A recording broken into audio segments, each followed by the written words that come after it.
All right. Hi. I apologize for the horrible quality of this video. People keep asking, how do you curve foam board? And I'm not saying I'm going to make a great video about it, but I can show you the basics. And I tried looking around for a video. There's a couple, but a lot of people will do score cuts to curve foam board. Well, the way they do it on the Master Series kits from Flight Test is they take the inner layer of paper off of your foam board. Now this just happens to not be Dollar Tree foam board. It's Flight Test foam board, which the paper does come off a lot easier, but it's the same principle for Dollar Tree foam board. The inner surface needs the paper removed.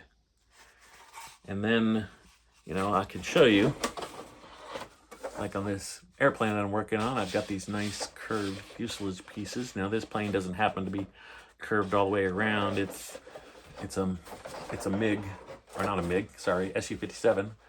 But, I've got shaped curved pieces on here. And I've made plenty of planes that have completely round fuselage pieces. So, yeah, you take that inner piece of paper off because the idea is to crush the inner foam a little bit, not over crush it, and leave the paper on the outside. The paper gives you the foam integrity and strength, and the inner side is how you crush it. So you take it to the edge of a desk like this, and with a hand across it, you apply a firm but not too firm pressure, and you just start to roll it. You can do it a little bit at a time.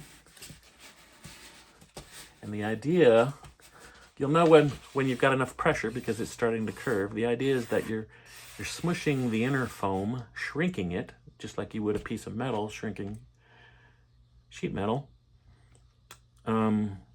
And the outer side stays the same dimension.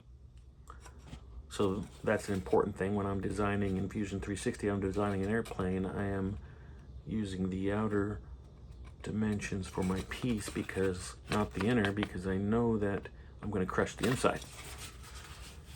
So yeah, you just work it. You really want your hand covering the whole thing and applying even pressure. And you can just keep working it a little bit at a time.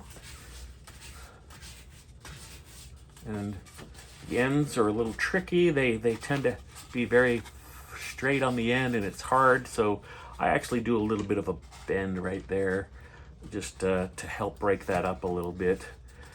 And I do the other end the same way, because you want, if you're making a piece that comes full circle, you really don't want it coming to a V like this, right? You want it as round as possible, so that very end has a tendency to stick out and make a V shape. Another option, once you've got it pretty curved, is to roll it. And, I do it evenly. I don't put too much pressure, but you can roll it like this. And you could even tape this and leave it for, I don't know, maybe 10 minutes or less. And that will help break up the foam also. So then you can take it the opposite direction and you can gradually roll it. Okay? And you can roll this multiple times, and just to break down the foam. The more you break down the foam, the easier it is to curve. Till you finally get to the point where you can make it meet up, right? And you get your circle.